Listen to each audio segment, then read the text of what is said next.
precedentes de la masonería en cuanto a esa lucha entre el bien y el mal que está presente incluso en la encíclica, que es la Carta Magna de las condenas contra la masonería de León XIII en Humanum Genus, está ahí desde el principio. Dos amores construyeron dos ciudades. Y dice, el humano linaje, empieza diciendo, por eso se llama así la encíclica, desde su creación, habla de los dos ejércitos, las dos banderas de San Ignacio, las dos ciudades. Uno combate por la virtud y la verdad, y el otro por establecer todo lo que es contrario a la verdad y a la virtud. Es decir, las dos ciudades o las dos banderas. Naturalmente esa lucha está entablada mucho antes de que se cree la masonería, así que no estamos hablando de algo que comenzara en 1717, esa es la fecha de nacimiento claramente de la masonería, pero esa lucha venía muy de atrás. Y si hubiera que entrar en detalles, pues habría que hablar del gnosticismo, que ha estado siempre presente como una herejía del cristianismo desde los primeros siglos, que ha sido condenado reiteradas veces por la Iglesia siglos antes también de que la masonería existiera, pero ese gnosticismo va a seguir presente, está presente en nuestro mundo. Ahora mismo es sobre todo Nueva Era, una secta que viene a ser heredera directa de la masonería, la que lo ha hecho suyo. La masonería ha sido gnóstica siempre. Y esto, para quien no lo conozca mínimamente, pues es la creencia en que hay un saber oculto transmitido oralmente o por escrito. Generalmente se supone que es de forma oral para grupos de iniciados a quienes se les va a ir suministrando ese conocimiento que les hará superiores al resto de los mortales e incluso les va a redimir sin necesidad de ningún Mesías Salvador. El hombre se redime a sí mismo a través de unas claves esotéricas que van dando esos conocimientos gnósticos. Y el gnosticismo de origen es intrínsecamente perverso, porque otras herejías nacen del error, pero en el gnosticismo hay un claro intento de engañar, puesto que los primeros gnósticos ya sostenían que Cristo había dado dos mensajes distintos, el del Evangelio y otro más profundo para iniciados, para su círculo íntimo. Los primeros herejes en el mundo antiguo difundieron esto, llegaron a escribir incluso unos evangelios que no son ni apócrifos, por supuesto, son falseamiento del Evangelio, donde se transmitiría un mensaje que Cristo habría querido transmitir solo a un grupo de iniciados. Nada más opuesto al Evangelio, porque precisamente lo que dice el Señor es: gracias, Dios mío, le da al Padre por haber revelado estas cosas a los sencillos. Así te ha parecido bien. Es decir, que parece como que se está anticipando el Señor a lo que es el gnosticismo, a ese gran engaño que sostiene que un grupo de iniciados tendrían el conocimiento exacto de la verdad. Y el gnosticismo también es judío. Hay un gnosticismo judío, no solo cristiano, que es la Cábala. La Cábala sostiene exactamente lo mismo. En el caso de la Cábala no es Cristo, es Moisés quien habría dado a conocer al pueblo los 10 mandamientos, las tablas de la ley, pero independientemente de eso hay otra revelación supuesta, tan imaginaria y perversa como la de la gnosis cristiana, que sostiene que también él recibió de Dios, de Yahvé, un mensaje diferente o unas claves de interpretación para llegar al fondo de la ley, para entenderla mejor, y de ahí nace la Cábala, que no es más que un sistema mágico con numerología de por medio en base al alfabeto hebreo, y atribuyendo a las letras del alfabeto hebreo unas claves numéricas, poder interpretar prácticamente todo. Eso es gnosis pura. Por lo tanto, no es privativa del cristianismo. La Cábala, de hecho, luego la judía va a influir hasta que podamos hablar de una Cábala cristiana, que también existe, pero todo ello es gnosis. Todo ello, además, suele ir mezclado de magia, de esoterismo, normalmente. Y no se ha retirado nunca. En el siglo XVII, como precedente ya muy directo de la masonería, nace la secta de los Rosacruz, que es alemana, protestante, que nace como un intento de unir a los protestantes de toda Europa en contra de dos enemigos fundamentales: el papado, la Iglesia católica realmente, pero ellos hablan más claramente del papado, y los jesuitas, que en ese momento eran, claro, naturalmente un pilar del poder pontificio, y la Casa de Austria es el otro objetivo a batir, porque son en lo político quienes están manteniendo esa lucha a favor de la Iglesia en todo el imperio y en toda Europa, ¿no? Las guerras de religión. La Casa de Austria en sus dos ramas, España y la Casa de Austria en el imperio. que ya era un imperio dividido, y se trataba entonces de convertirlo en un conjunto ya completamente protestante y desde ahí irradiar ese protestantismo al mundo entero. Pero es mentira que lo que quieran sea eso, porque podríamos pensar, aunque los fundadores son clérigos protestantes, como lo serán los de la masonería también, no quieren la imposición del protestantismo como objetivo último, sino que esto es un paso previo para lograr algo muchísimo más profundo, y ahí entra la gnosis de nuevo, que sería lo que llaman ellos, en los manifiestos Rosacruz, que son 3, una reforma de todo el ancho mundo, y devolver o dejar el mundo como estaba cuando Adán lo encontró. Con lo cual erradicamos el cristianismo de raíz, y estos clérigos protestantes lo que tienen es una clarísima contradicción con la propia fe que dicen profesar, porque esa reforma del ancho mundo no va a establecer un cristianismo herético más o menos herético o cismático, no, van a una reforma mucho más profunda. Eso es la esencia de los Rosacruz. Fracasan en parte porque en la primera etapa de la Guerra de los 30 años, porque todo esto se aglutina en torno al elector palatino, que por eso se convierte en el primer jefe del bando protestante, hay 3 victorias católicas en la Guerra de los 30 años. Las 3 primeras etapas se saldan con victorias católicas. Y por eso la secta de los Rosacruz, que ya había recibido influencias inglesas, es el siglo del deísmo en Inglaterra, pasa a su vez allí y se fundan sociedades Rosacruz en Inglaterra que van a tener un enorme influjo en lo cultural. Por ejemplo, la generación que funda la Real Sociedad, la segunda generación de la Real Sociedad ya es Newton, tiene un claro influjo Rosacruz. De hecho, uno de sus autores más destacados, Eismoll, es un señor que es profundo conocedor de los manifiestos Rosacruz, que es quien los traduce al inglés, por cierto, para divulgarlos en Inglaterra.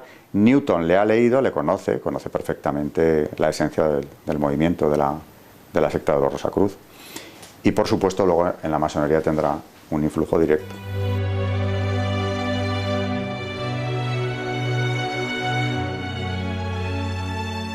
La Edad Media es la cristiandad. En Europa se identifica con la cristiandad. También hay que decir que es un periodo muy largo, dura 1000 años. Entonces hay un periodo más oscuro, naturalmente, a la caída del Imperio Romano. Gracias a la acción de la Iglesia, desde luego, se supera esa barbarie, especialmente gracias a los monjes. Y finalmente tenemos un periodo de plenitud, de esplendor de la cristiandad, que se percibe hasta en lo cultural. La Europa de las catedrales, románicas, góticas, eso es bien visible. Esa es una civilización en pleno florecimiento. Esa es la Europa también de las universidades, que nacen al amparo de la Iglesia, de las escuelas catedralicias que se habían fundado ya las primeras en tiempos de Carlomagno, e incluso siguiendo un proyecto anterior de San Isidoro de Sevilla. Lo cultural va unido a lo eclesiástico en Europa, y desde luego el fenómeno de las universidades no tiene parangón en ninguna otra civilización, no se ha dado nada parecido. Luego, no se puede presentar la Edad Media, como se ha hecho desde la Ilustración, como un periodo de oscurantismo, un periodo de tinieblas, un periodo del que se sale, felizmente, según quien defiende esta teoría, con el Renacimiento, el humanismo renacentista, en el que también habría que diferenciar un humanismo cristiano que claramente se percibe y también otro paganizante, evidentemente, que viene a enlazar con la gnosis. Pero esa devaluación o incluso condena abierta de la Edad Media, como un periodo terrible que habría que superar cuanto antes, es por lo que tiene de cristiano. Y esa plenitud de la Edad Media no se puede negar. Es más, sin ella, sin esa Europa ya de las universidades, no hubiera nacido el humanismo. Todo lo que sea defender la verdad es acercarla a Cristo, acercar a la sociedad a Cristo. Y desde luego la universidad buscaba eso, porque ya en el siglo XIII son instituciones, la universidad en su conjunto es una institución abierta. De hecho, la movilidad que había en los estudiantes de la Edad Media es sorprendente. Ver miles de estudiantes acudiendo a Bolonia o a París o a los principales centros universitarios de todos los países europeos. Se trataba de acercarse a la sociedad en su conjunto. La universidad no nace como un fenómeno elitista. No tiene nada que ver con las escuelas filosóficas de Atenas, por ejemplo, que tenían un ámbito de instrucción muy restringido a los hijos de la aristocracia ateniense. La universidad no quiere eso, quiere llevar la verdad, la luz, el conocimiento, las ciencias, todo lo que es verdad, y por supuesto la teología católica, luego será enseguida la escolástica, prácticamente al tiempo, ¿no?, que llega a su esplendor en el 13 con Santo Tomás, la teología es un instrumento fundamental de la universidad. De hecho, las cátedras de teología son las que daban el marchamo definitivo de prestigio a una universidad. No todas podían tener cátedra de teología. París la tiene y llega a la excelencia suprema. Por eso la Sorbona, que además lleva el nombre de un clérigo, un capellán de San Luis, es la cumbre de la teología católica y con ello se convierte en la cumbre de la Universidad Europea. La universidad que buscaba, como digo, transmitir el conocimiento, acercarlo a la mayor cantidad de gente posible, naturalmente, en el fondo instruir y acercarles a la verdad. Esas eran las armas que se utilizaron entonces.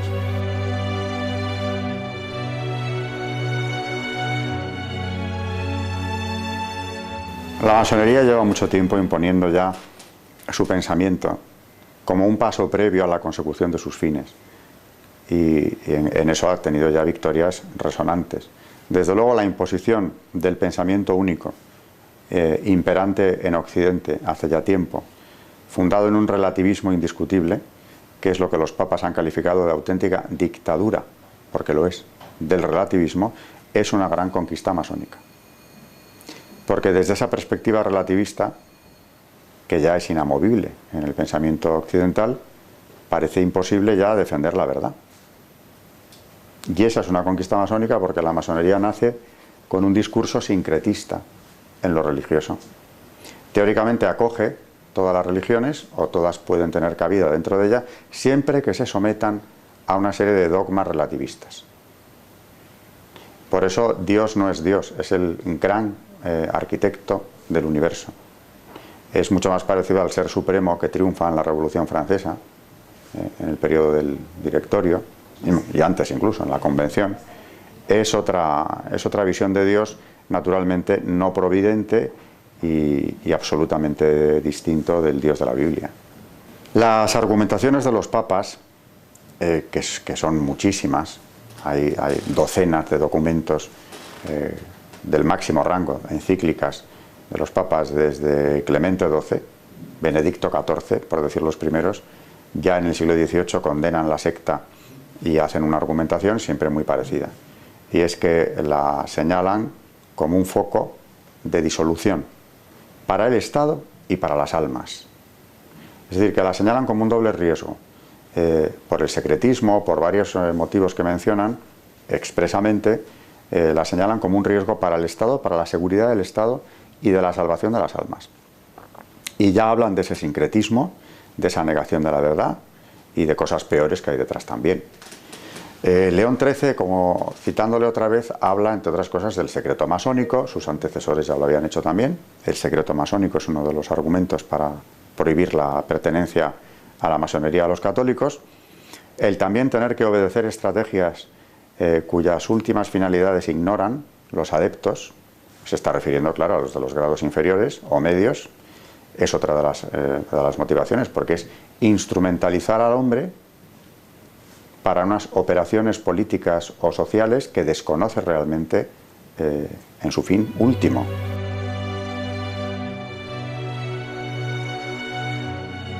Las condenas se han ido reiterando desde el siglo XVIII y además es curioso como ya el segundo papa que condena, Benedicto XIV, dice al condenar que tiene que salir al paso de los rumores que se han extendido en cuanto a que ya es posible la doble pertenencia del católico a la masonería. Así que llevan difundiendo ese rumor desde el siglo XVIII. Por eso ha habido tal acumulación de condenas. El cardenal Ratzinger, antes de ser papa, cuando vuelve a condenar la masonería, primero como prefecto para la doctrina de la fe, en una declaración de 1983, la Quasitum Est, en la que dice que sigue siendo imposible e impensable la doble pertenencia, lo hace con una declaración muy breve, naturalmente con el respaldo del Papa reinante, Juan Pablo II, pero enseguida publica luego en el Observatorio Romano un artículo interesantísimo donde entra a fondo en las causas de la imposibilidad de esa doble pertenencia, que por cierto sigue estando considerada como pecado grave. Pasamos de una excomunión late sentencia a una situación de pecado grave para quien pertenezca a la masonería que le impide recibir la Santa Comunión. Lo dice expresamente la la declaración. Y decía que cuando el cardenal luego pasa a explicar en el Observatorio Romano las causas, lo hace con una argumentación como propia de él, muy filosófica, muy rigurosa en el análisis, pero que acaba transmitiendo un mensaje claro, y es que el católico tiene una manera muy concreta de relacionarse con Dios. Y no puede tener otra, no puede tener varias a la vez. Y la masonería tiene otra. ¿Es una religión la masonería? No es, pero es un método, es una manera de acercarse a la divinidad, sea esta cual sea, porque admiten varias formas de divinidad o varios conceptos, que desde luego la hace incompatible con lo que es la relación del católico con Dios, que es muy concreta. Y naturalmente, aparte, también hablaba entonces en ese artículo del relativismo masónico, de una visión de Cristo completamente adulterada desde la perspectiva masónica. Al final es imposible pertenecer a las dos cosas, ¿no?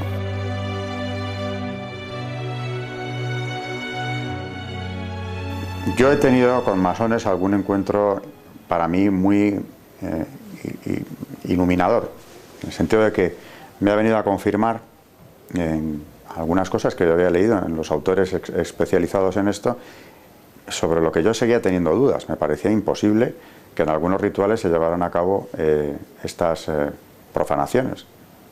Y comprendí que era cierto, porque un personaje del mayor rango dentro de la masonería española, en público, cuando alguien me hizo esta pregunta y contesté, guardó silencio sepulcral. Y efectivamente, en el rito escocés antiguo y aceptado, en el grado 28, si no recuerdo mal, pero estoy hablando de memoria, pero creo que es en el 28, tiene que pisar un crucifijo después de tirarlo al suelo, diciendo: esta cruz, símbolo de muerte y destrucción, salga del mundo. Y en el mismo grado, no es el único, pero en ese grado se adora a Baphomet, que es una encarnación luciferina. Y claro, ya si están adorando al demonio, aunque lo llamen de otra manera, porque para ellos Lucifer no es Satanás, es otro concepto, que en realidad es el mismo. Sobre esto no tendríamos que estar hablando un rato para primero delimitar lo que ellos deslindan, Lucifer de Satanás, y luego para ver los puntos en común que son obvios. Partiendo de esa base, ya no haría falta justificar mucho más, ¿no? La condena de la Iglesia a la masonería, desde el momento en que, al menos en ciertos grados, se pisa el crucifijo y se adora a Baphomet, no tendríamos que explicar ya mucho más. Aunque hay mucho más que decir. De hecho, los papas lo que han argumentado es en torno a todos los otros argumentos. El relativismo, el secreto, la obligación o la utilización de los miembros de la propia secta para fines que solo conocen los dirigentes, que son los argumentos que estaba mencionando antes, y no suelen entrar, aunque alguno lo ha hecho, en esta cuestión del satanismo. Generalmente no entran en ello. La han calificado a veces sí de secta satánica, pero sin explicar bien que en los rituales efectivamente esto se contempla. Claro, todo este proyecto de ingeniería social anticristiana que la masonería ha defendido, ha tratado de imponer desde hace siglos, se va cumpliendo ahora ya casi en sus últimos pasos. Bueno, queda bastante, más de lo que ellos desearían, pero esa ingeniería social se ha ido cumpliendo. Hace 100 años eran defensores a ultranza del divorcio. Conseguida esa conquista, que entonces parecía muy difícil, pues hemos pasado a cosas cada vez de mayor calado. Y ahora ya es una inversión del orden natural completo. Con lo cual, cuando tienen oportunidad, legislan contra el orden natural. Y claro, para eso tienen un instrumento que está plenamente defendido en las instituciones internacionales como Naciones Unidas, que es la ideología de género. En estas organizaciones hay un porcentaje altísimo de masones. De hecho, en Naciones Unidas lo ha habido siempre. No es que hayan ido entrando más tarde. Desde su fundación lo ha habido. No hay más que ver con qué criterios se funda la UNESCO. Las agencias de Naciones Unidas naturalmente están al servicio de esta misma ideología de género, y algunas veces ya últimamente lo dicen de forma abierta. El componente de masones, pues según alguno de ellos incluso, ha llegado a decir que en los años 70, por ejemplo, alcanzaba en los funcionarios de Naciones Unidas hasta un 66%, que es elevado. Puede bajar, puede subir, pero esa presencia masónica es fuerte. Y en la Unión Europea exactamente igual. los diputados laboristas, los ingleses, hicieron una protesta pública también en los 80, a principios de los 80, quejándose de que no promocionaban en sus carreras porque se encontraban siempre con esa red que les impedía subir, que era la presencia de diputados o funcionarios masónicos que tenían unos apoyos dentro de la institución mucho más fuertes. Y por aquella época Tony Blair quiso sacar adelante una disposición muy clara que impidiera a los masones participar en la vida pública. Curiosamente, un inglés, en la patria de nacimiento, en la patria de origen de la masonería, entendía que no se podía acceder a la vida pública mientras se mantuviera la condición de masón. Lo que no era nada original. También aquí fue interpelado en las Cortes españolas a finales del 19 don Práxedes Mateo Sagasta, uno de los pilares de la Restauración, jefe del Partido Liberal, y fue interrogado sobre esto. Eso está en el diario de sesiones de las Cortes. Si era o no masón, que lo dijera. Y salió por la tangente reconociendo que lo había sido, en las Cortes españolas, el hermano Paz. De hecho, era su nombre simbólico, pero que ya no lo era, vino a decir, porque al saber que estaba condenado por los papas, salió de la secta. Y dice el diario de sesiones: risas de los señores diputados. Porque era sabido que lo que dijeran los papas a este señor no le había importado demasiado nunca. De hecho, en su juventud le llegaron a apodar el petrolero por incendios de iglesias que ya en el 19 se habían llevado a cabo. De manera que negaba serlo porque la argumentación que le hacían era la misma que Tony Blair hacía en los años 80 del siglo XX. Y es que un masón tiene unas obediencias que seguir que pueden no coincidir, es más, difícilmente coinciden con los intereses nacionales. Tienen obediencias. Y además estas son, naturalmente, internacionales. Muchas veces, y funcionan. Aquí en España, en 1909, hicieron caer un gobierno por la ejecución de Ferrer Guardia, masón por supuesto, a consecuencia de su participación en la Semana Trágica de Barcelona. Y se organizó una campaña masónica a nivel europeo con el famoso Maura No, al que se unió el Partido Liberal Español, que ya es muy indicativo que lo hiciera, que supuso la caída de uno de los ministros más importantes de la Restauración, un regeneracionista de primera fila como era Antonio Maura, que tuvo que ser apartado del poder por el propio rey porque peligraba incluso la vida del ministro. Las logias se movilizaron, eso es un hecho bastante conocido. Porque trataron de impedir primero la ejecución de su hermano masón, Ferrer Guardia, y luego ya protestaban contra su ejecución. De manera que, claro que tienen que ver en la política española, en la de cualquier país.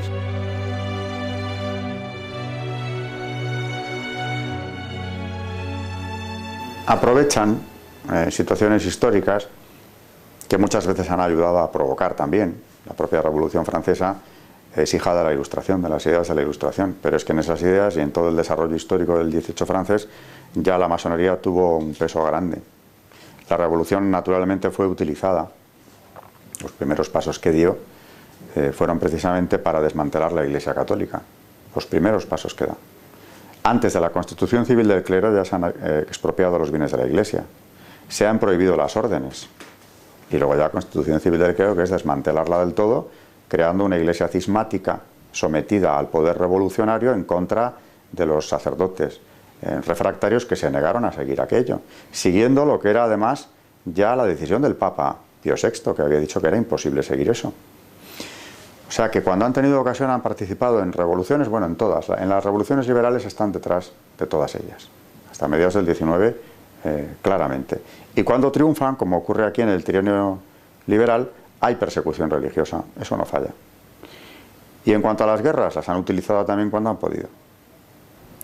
En el siglo XX, por supuesto, y luego ya no solamente es la masonería, son sus organizaciones pantalla, que tienen un peso grande en la política internacional. Así que hay que hablar de masonería. No se puede decir que todo esto sea masonería sola, sino son también sus compañeros de viaje, sus socios, digámoslo, la trama masónica, en definitiva. Las organizaciones pantalla, que son un invento ya del siglo XX, de la masonería, han tenido y tienen un peso enorme en la política internacional, en todo Occidente. Que es aquello de tener una organización en la que la mitad aproximadamente sí pertenezcan de sus miembros a la masonería y la otra mitad aproximadamente no. Con lo cual abren el abanico de poderse relacionar o introducir en la organización a otras personas que les interesen por lo que sean, siempre y cuando éstas, claro, se plieguen a participar o tomar parte en ese proyecto de ingeniería social anticristiana. Si son dúctiles en ello, pueden formar parte de esas organizaciones, sin la menor necesidad de haberse iniciado en una logia nunca. Y estamos hablando del Club Bilderberg, por ejemplo, pero también del CFR norteamericano, que tiene un poder sobre la vida política estadounidense total, o por lo menos altísimo poder. Y el Club Bilderberg exactamente igual a nivel internacional.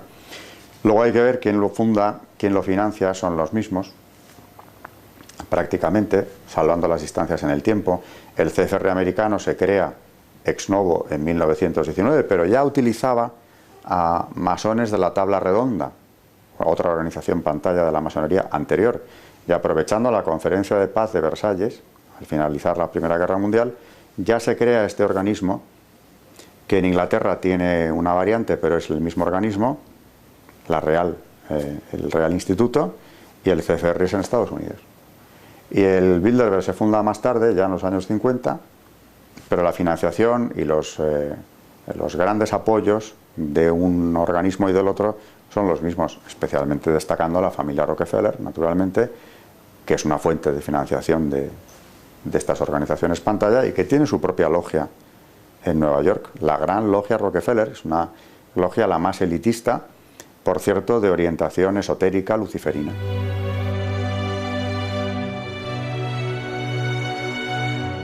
Está clarísimo que para erradicar la masonería, que ya no es erradicar una secta, sino toda una serie de principios que ya se han venido imponiendo, toda una legislación antinatural, contra la ley natural, que por cierto se ha barrido del escenario, ¿no? La ley natural ya, como dijo Benedicto XVI, se ha convertido desgraciadamente en una peculiaridad católica. El instrumento para acabar con esto, no con la secta, sino con toda su obra demoledora y la de sus socios, cuidado, a lo largo de estos últimos 200 años, la nueva evangelización. Tan simple como eso. Por eso los papas, claro, han estado en el punto de mira de la secta siempre.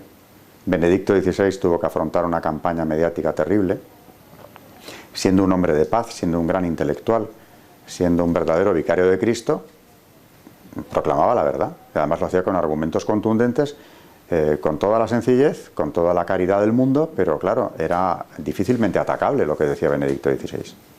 Y por eso estuvo en el punto de mira desde antes de ser papa y mucho más desde el momento de su elección, porque ya le tenían en observación desde antes, como que acabo de citar precisamente su intervención en la última de las condenas oficiales de la Iglesia, la declaración Quasi Tum Est, cuando precisamente quien la elabora es él, no era papa, era el cardenal Ratzinger, pero ya estaba bien observado, aparte de que toda su trayectoria era de una potencia intelectual tan grande que lógicamente le tenían en observación. Cuando se encuentran con la gran adversidad de verle en el papado, pues eso no es más que una complicación y se le ha combatido por todos los medios. Pero cuando hablan los papas de dictadura del relativismo, o como cuando llaman a Europa, hacia Juan Pablo II esto, ¿no?, a volver a ser ella misma, precisamente lo que están es tratando de recuperar la evangelización de un continente descristianizado ya, en buena medida, porque no han conseguido ni mucho menos sus objetivos.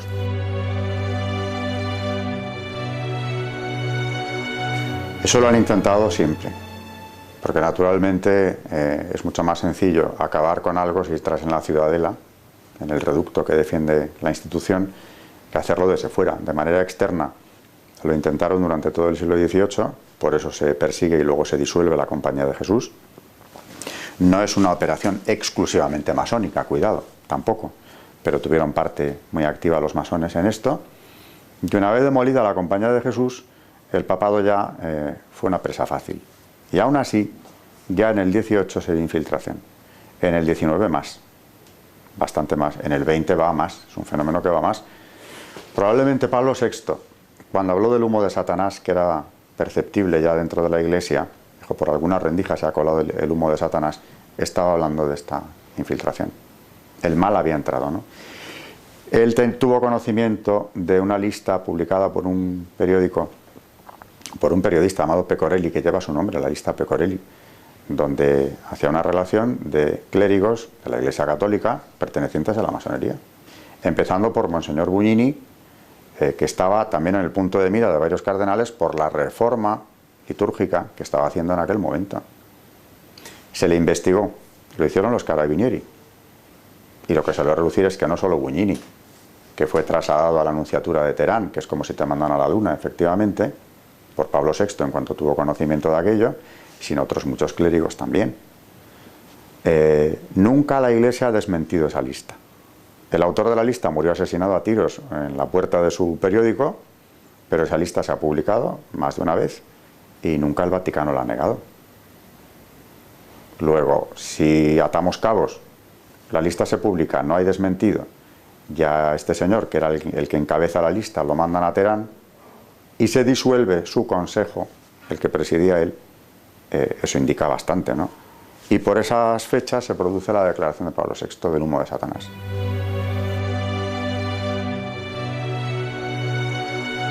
La Compañía de Jesús nace con un cuarto voto de obediencia al Papa y de disponibilidad absoluta a la persona del pontífice en tiempos de la Reforma luterana. Son prácticamente coetáneos de la Reforma luterana, nacen para eso. Y además apuntan bien porque se constituyen en una orden de excelencia en la educación. Son imbatibles en la educación, son el gran enemigo de la Ilustración anticatólica, precisamente por la excelencia en la educación. Los estudios reales de Madrid, Universidad de los Jesuitas, antes de la expulsión, aquí en el siglo XVIII, era la universidad puntera en España. La más innovadora, la que tenía el mayor desarrollo de las ciencias empíricas aquí en Madrid, la que atraía a mayor número de profesores extranjeros, mucho más que Salamanca en aquella época. Pues con esos es con los que había que acabar. Porque claro, si en el campo de la educación resulta que son ya imbatibles, porque lo eran en España y fuera de España, en todas las monarquías católicas, y encima siguen siendo el baluarte del papado, no hay que investigar demasiado. ¿Qué harán los enemigos de la Iglesia? Ir a por ellos. Y lo consiguieron. La lucha para acabar con la compañía es una lucha muy enconada. Consiguieron instrumentalizar a los reyes católicos de las monarquías europeas, Portugal, Francia, España, Nápoles, y no se daban cuenta de que estaban haciendo el juego a los mismos que en la siguiente generación acabarían con los tronos. Pero claro, la Compañía de Jesús naturalmente era el baluarte. Esa fue una gran victoria de los enemigos del catolicismo. Por eso no descansan hasta que consiguen no irla expulsando de todos estos dominios, sino que se disuelva. Y lo tiene que hacer el Papa. Y claro, las presiones que aguantó es que a los papas, hubo dos, les ocuparon los estados pontificios. Nápoles, Francia, estados católicos, ocuparon, por ejemplo, Aviñón, como una medida de coacción para conseguir la disolución. Lo que, insisto, no sabían esos reyes católicos, que además habían prohibido la masonería, porque Carlos III la prohibió en Nápoles en unos términos durísimos, mientras su hermano Fernando VI la prohibía también en España. No se daban cuenta de a quién estaban haciendo el juego. Claro, tenían ya una dosis grande de regalismo. El despotismo ilustrado, naturalmente regalista, trata de controlar a todas las fuerzas de la sociedad ya del todo. Eso es el Estado moderno cuando llega a su apogeo, ¿no? Y el regalismo trata de controlar a la Iglesia incluso en sus decisiones internas. María Teresa en Austria, aunque ya tenía la influencia de un marido masón, Francisco de Lorena. Pero en las otras monarquías católicas que no tienen esas influencias cerca, son regalistas, los Borbones lo son, con lo cual son estados confesionales, católicos, pero que tienen siempre una sospecha hacia la Iglesia porque la ven como un rival en cuanto al control absoluto de la sociedad. Y el déspota ilustrado aspira a que no se le escape ni una parcela de poder. Por lo tanto, hay una suspicacia hacia la Iglesia y hay un afán de controlarla, incluso en asuntos internos. Por eso se entabla una lucha en el 18 ya abierta, prácticamente, de irle arrebatando parcelas de poder o de influencia social a la Iglesia, incluso de inmiscuirse en sus asuntos. En Austria se llegó a establecer por parte de María Teresa un control sobre las peregrinaciones de los austríacos a Roma. ¿Qué había ahí? Del número de monasterios que podía haber en Austria. Eso ya no eran cuestiones políticas ni de enseñanza. Eso eran cuestiones de meterse ya de lleno en lo que era la Iglesia, la organización interna de la Iglesia. O sea, no tratan de ir a por la fe, pero sí hacia la institución, controlarla por completo. Pues naturalmente van a ser aliados enseguida de los enemigos de la propia fe, sin darse cuenta. Se darán cuenta ya en plena revolución. Luis XVI, que no había hecho, como sus antepasados no hicieron tampoco, el voto de consagrar Francia al Sagrado Corazón de Jesús, ese voto lo hace en prisión. Promete al Sagrado Corazón consagrar el reino de Francia si vuelve a tener el poder de hacerlo. Cuando eso ya se le había trasladado la petición desde los tiempos de Margarita María de Alacoque, el padre de la Colombière, le transmite esa petición, que es increíble que el Sagrado Corazón le pida al rey de Francia algo, ¿no? Se lo está pidiendo. Que vaya en las armas de Francia. No hizo caso. Ya era una decisión arriesgada en el siglo XVII. En el XVIII transcurrió todo el siglo sin que lo hicieran. Luis XV ni habló del asunto. Luis XVI lo conoce, pero tampoco hace la consagración. Por eso cuando se hace, aquí en España en el siglo XX, a Alfonso XIII le trajo muy graves consecuencias. Y además esa consagración la hizo 3 veces, no una. Conocemos la del Cerro de los Ángeles, el año 19, pero ya lo había hecho 2 veces antes. En el año 11. Aquí en el Palacio Real se hizo la primera consagración de España al Sagrado Corazón, y en la cripta de la Almudena, que era lo único que estaba terminado entonces, se volvió a hacer días más tarde. Por eso sigue siendo Templo Nacional del Sagrado Corazón. Y hay que ver la campaña de prensa que tuvo entonces Alfonso XIII y las amenazas masónicas que recibió también. Aparte de la invitación que le hicieron formal para ingresar en la masonería, garantizándole la permanencia en el trono si lo hacía, y asegurándole que caería antes o después si no entraba. Y ya vemos lo que pasó. Hay que ver quiénes son los integrantes del Pacto de San Sebastián, que finalmente acaban con la monarquía. El porcentaje de masones en ese pacto es altísimo.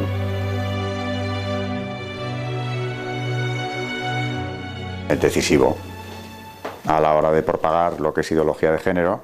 Tienen estrategias clarísimas. No hay más que poner la televisión para verlo, ¿no? Y la ideología de género, hoy en día, el que se atreva a ir en contra de alguno de sus aspectos, pues se expone a una descalificación total. Y no descartemos que dentro de poco a una condena judicial. Ir hoy contra la ideología de género es exponerse precisamente a eso. Esa es la dictadura del relativismo. Le han dado la vuelta por completo a la situación. Porque, naturalmente, si se defiende que el matrimonio entre personas del mismo sexo es exactamente equiparable, bueno, se defiende, se ha establecido ya, al de una pareja heterosexual, la moral sexual es ya absolutamente indefendible, es el vale todo. ¿Qué límite se le pone a la... ¿Puede haber una moral sexual ya después de la implantación de la ideología de género? No. Eso queda al libre albedrío de cada persona, entienda su sexualidad como quiera, y además se le ha dado a la sexualidad un protagonismo casi prioritario a la hora de presentarla como el instrumento de realización plena de la persona, viviendo su sexualidad como le parezca, incluso incitando en el colegio a los niños a una sexualidad completamente aberrante y precoz. En Educación para la Ciudadanía, que naturalmente era un proyecto claramente masónico del gobierno de Zapatero, se incitaba a los niños a masturbarse abiertamente. Algunos colegios se resistieron a hacerlo, eligieron otros textos alternativos para que eso no apareciera, pero en los textos de apoyo de la asignatura estaban instrucciones en ese sentido.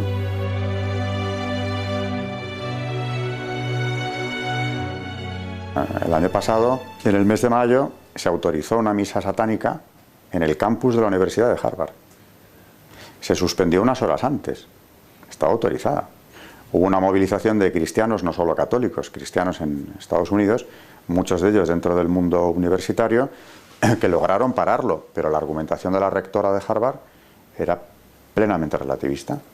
Y es que ya no podía negar que se celebrara esa ceremonia, porque quienes lo habían solicitado eran creyentes. Y la palabra creyente eran believers. Es decir, tenían el mismo derecho que cualquier otra religión a manifestar su culto públicamente. Claro, la argumentación de los cristianos era la siguiente: es que tus derechos acaban donde empiezan los míos. Si tú estás rindiendo culto público a Satanás, los creyentes, por lo menos los de religiones monoteístas, vemos una ofensa a Dios muy clara en esto.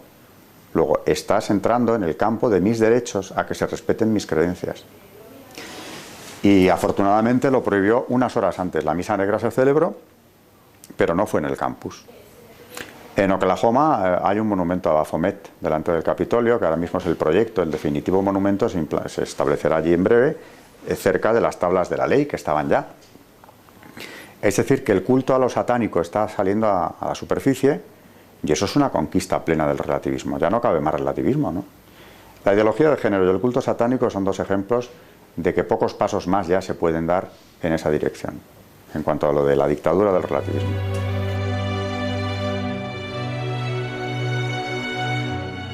La juventud no tiene ninguna culpa de lo que le está pasando. Si no tienen, sobre todo, el apoyo en sus familias de una formación sólida, pues lo que perciben desde que van al colegio, desde que van a la universidad, es precisamente ese relativismo. No digamos en casa, si los padres no están encima, ponen la televisión y que ven relativismo 24 horas al día, hasta en la publicidad. O sea, está en todo ya. La verdad con mayúsculas está ahí. Luego, tampoco hay que buscar muy lejos, ¿no? Es la fe que ha sido común, en el caso nuestro, a los españoles, hasta hace muy poco. Es la fe del Evangelio, es la fe de la Iglesia. No hay que irse a buscar fórmulas mágicas. Y claro, la formación que los padres católicos procuramos dar a nuestros hijos es que sepan diferenciar precisamente el bien y el mal. La ley natural, sin llegar siquiera al catecismo de la Iglesia Católica, la ley natural existe, aunque se quiera ignorar. Y eso es lo que hay que inculcar a nuestros hijos. Lo contrario es dejarles a merced, pues, de los medios de comunicación o de toda esta propaganda adversa al cristianismo, combativa incluso contra él. Una de las armas más sólidas de la masonería es como un arma del demonio, que no se crea en él, pues que no se crea en ella. Por eso han sido una sociedad secreta, siempre. Secta secreta. Ocurre que ahora sí que ya, como tienen el campo bastante trillado, están empezando a salir. Poco a poco. Por ejemplo, hace un año más o menos se manifestaron a favor del aborto libre, pero ya como masones, con lo cual se ve claramente cuál es la estrategia, ¿no? Como coincide con feminismo radical, ideología de género, naturalmente el derecho al aborto, o el aborto como derecho, es una de esas conquistas, entre comillas. Pero hasta ahora han estado muy ocultos, lo siguen estando prácticamente en todo, y cuando aparecen hacen siempre el discurso filantrópico, tolerante, etcétera, al que nos tienen acostumbrados hace mucho tiempo. Negar que existen. Bueno, pues a cualquiera que lo niegue yo les puedo dar la dirección de donde está la Gran Logia de España. Lo que pasa es que no se les puede aconsejar que vayan por allí. Pero negarlo es ya una ignorancia supina, si es que hoy en día están muy activos y no hay que investigar demasiado para ver dónde están o en dónde están actuando. Algunos ya se confiesan masones abiertamente. Luego, cuando investigas, cuando hablas con ellos, yo en un programa de televisión me encontré con uno. Vienen con el discurso tolerante y filantrópico, pero cuando les hablas de cuestiones de fe, sobre todo de la fe católica, dogmas o la Iglesia misma, aguantan muy poco el debate, se rompe enseguida. Pero no pueden seguirte demasiado tiempo porque tienen que reconocer o plantarse, claro, en unos postulados que son los suyos. Bueno, aquel señor se fue del programa, alegando que no nos oía bien porque estaba en videoconferencia, y se fue. O sea, se le acabó el discurso relativista en cuanto empezamos a tocar cuestiones de fe. Le estábamos hablando del cierre de las capillas universitarias. Él estaba detrás de la de Barcelona. O sea que el debate dura poco, a no ser que le sigas el juego y sigas hablando de filantropía. Pero si entras en materia, en cuestión de fe, no tiene mucho recorrido.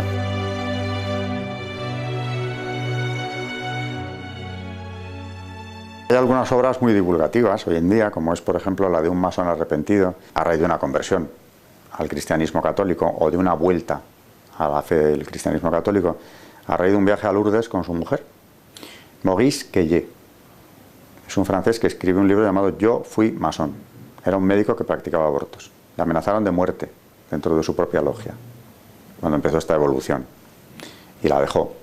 Y hoy, aparte de su libro, ha dado conferencias donde ya claramente ha revelado incluso el satanismo que hay en la masonería. Muy divulgativa la obra de Manuel Guerra, el padre Manuel Guerra, profesor universitario, teólogo también. Ha publicado 2 libros dentro de su rigor y de su riqueza en cuanto a la información que contienen, muy divulgativos también. Masonería, religión y política ha sido el último que presentó, creo que hace 2 o 3 años. Tiene otro anterior, que es la trama masónica. Viene a completar, el segundo completa el anterior, son prácticamente, no el mismo, pero muy similares. Yo recomendaría estos. La masonería invisible de Ricardo de la Cierva, que es un autor también que ha investigado la masonería durante muchísimos años y la conoce bastante bien. Eso es lo que puede informar a un joven sobre lo que es. Luego hay otras muchas obras, naturalmente, que hacen la labor contraria, ¿no? Naturalmente siguen prestándole a la masonería ese ropaje de tolerancia, de apertura al otro, etcétera. El mensaje filantrópico positivo que pueden encontrar en la masonería, y naturalmente eso yo no lo voy a aconsejar, porque no es verdad. Yo siempre digo que cada uno tiene que hacer lo que puede, y donde está, en el ámbito de actuación que tiene, hacerlo. Yo he tenido algún alumno que ha venido a verme para hablar de este tema. Algunos tenían una presión familiar para entrar en la secta. Pero claro, ellos en el fondo lo rechazaban, por eso venían a verme, buscando argumentos para no entrar o convencer a su familia de que no era una buena idea. Y algunas de estas familias no tenían conexión con la masonería, lo encontraban un buen apoyo para este chico, ¿no? A eso hemos llegado.